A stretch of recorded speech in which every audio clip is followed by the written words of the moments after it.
At 22, I was falsely accused of something horrific. My entire family turned against me overnight. For 10 years, I lived in isolation, until one unexpected message changed everything. This is the story of betrayal, survival, and an apology a decade too late. I grew up in a family that looked normal on the surface. My parents worked hard, but always made time for me and my 3 older sisters. We weren't super close-knit, but we didn't fight either. Relatives, grandma, uncles, cousins, lived hours away, and we'd get together during holidays like Christmas or summer. No drama, just seasonal meetups. As we got older, naturally, life pulled us apart. Everyone was building their own separate lives. I'm 31 now, and that distance became routine until 2014. I was 22, in university, deep into gaming when I got 2 calls from mom in rapid succession. In my family, that means something serious. I ignored the first, answered the second. On the other end, chaos and sniffling.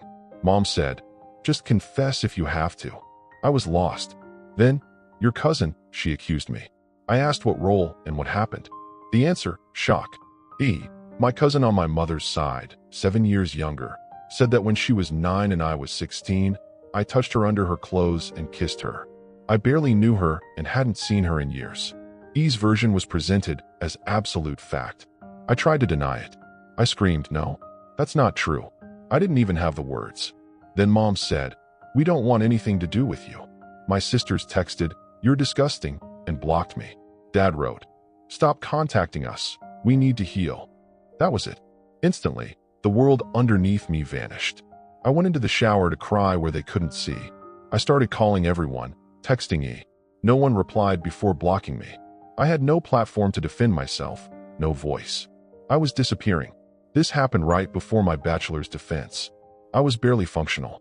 One of my co-authors stepped in during the oral exam and guided things, so I only had to answer easy questions. Otherwise, I would have failed. Not a soul from my family attended. Then came the darkest year. No job, no drive. Drowning in depression, alcohol, opiates. I lived off savings. Nights were spent cataloging ways to destroy E, or at least destroy her world. Neighbors heard meltdowns. Police came when I smashed a glass, but let it go after I convinced them nothing serious happened. I waited for the knock on the door from law enforcement. I imagined erasing myself.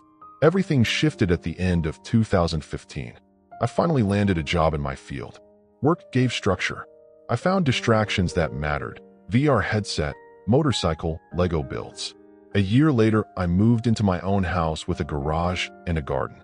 Caretaking became therapy. Like watering plants, I watered my own routine. I've been on antidepressants for a few years, not to feel happy, but to flatten the suicidal rage and daily chaos. Trust in people never recovered. Dating felt impossible. I'd freeze at the thought of emotional exposure. Then, in early 2025, a message came. "We miss you, we were wrong." He confessed maybe it was all a dream. I stalled for hours before opening it, and then decades of pressure were unleashed. Seeing that text, I thought, go nuclear. Dial the parents and scream until they break. Force them to know what they did. Carve their guilt into their bones. Then I thought, or shut it all down and stay here in my routine, my house, my bike, my small normal life. No trust, no friends, only work. I called my therapist, but she's on vacation. I don't want anyone else. So, I asked strangers online. I'm torn. Ignore the overture and keep building my small fortress, or reply, or say something short. All right, not see. I'm paralyzed by the fear I'll collapse again. What's next? 3 months later, he actually reached out. A long apology about mental health struggles and vague regret. It felt hollow. I couldn't hold back. I wrote, "Try living in my exile. Try waking up one day, stripped of everyone, family, identity, then tell me you're sorry." That pathetic text didn't ever say what you did. You owe me more than screen pixels and excuses. I barred her access to my family too. She read it and stopped. I felt cold relief. At least I said it. Then my parents called, a 4-hour emotional conversation.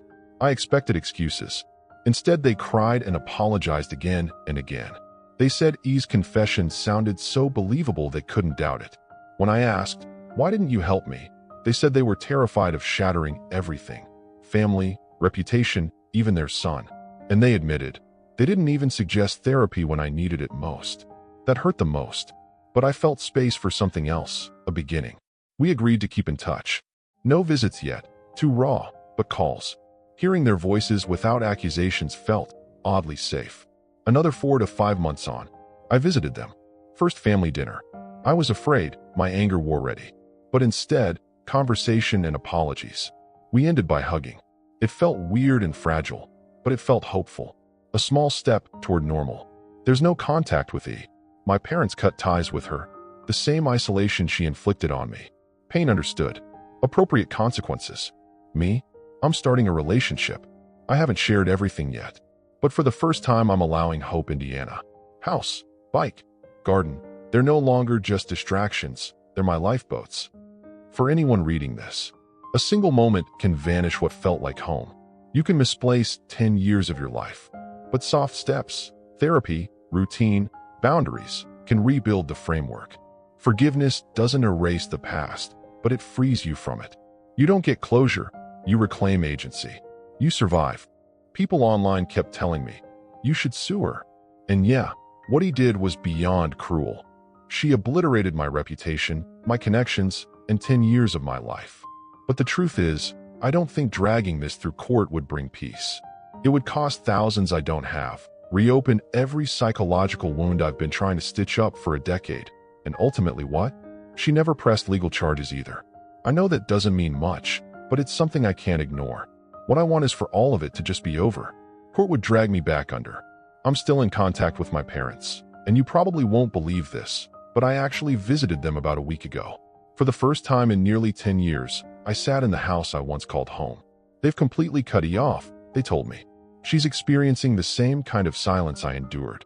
Maybe that's not jail, but it's its own punishment. I would know. The visit? It went well. I expected tension, repressed rage, maybe a shouted breakdown. But no, we talked. Ate. I didn't see the rest of the family, too soon, but we shared a meal, something simple and calm. I thought hate would take over, that I'd feel fire when I looked at their faces. But instead, something in me released. Maybe seeing them meant I was back in the world again, finally no longer a ghost walking through life. I didn't hug them right away. First we had to talk. Really talk. I laid out everything. I told them about my darkest nights, the worst months, the mental places I went. I spared no details. I didn't sugarcoat what 10 years of exile had done to me. Mom cried. She said the guilt was unbearable. Dad just listened. They told me they know nothing can undo what happened, but that they want to build something new, however long it takes. At one point, they asked me if I'd ever consider coming back for Christmas, seeing the wider family again. I told them I have to take this at my own pace, and that while I might be open to the idea someday, it's not going to be now. Maybe next year. Maybe never. But the fact that they asked, that they wanted me around again, it felt huge. Since that visit, we've kept up communication. Casual conversations, light check-ins. It's not perfect, but it's stable. I still don't trust easily, but I'm not waking up every day ready to break something. There's less screaming in my head. Most surprising of all, I've started dating again. I met someone, and she's kind. I haven't dumped my whole life story on her yet, but I can see myself eventually telling her. It doesn't feel like I have to carry everything in silence anymore. I'm not fixed. I'm not whole, but I'm healing. Sometimes I think back to that version of me in the shower, numb, abandoned, unsure what the hell just happened to his life. If I could speak to him now, I'd say, "You're not crazy. You're not a monster. They were wrong." But I'd also say, "It's going to take time. A long time. But you will get to a place where things feel okay again." Because honestly, I never thought I'd be able to say that. Now, a decade later, I can. For the first time in what feels like forever, I'm not just surviving. I'm starting to live again. If you're reading this and you've been exiled, betrayed, or destroyed by people you loved, I don't know your story, but I know that feeling. That gut-deep pain of being cast out without proof, without warning. I know how it rots inside you, but I also know you're still here. That means you're doing something right. You're allowed to be angry. You're allowed to scream and cry and shut down. But someday, when the time is right, you'll start to find the little pieces again, the ones that were always yours. Even if it takes 10 years. Even if it feels impossible.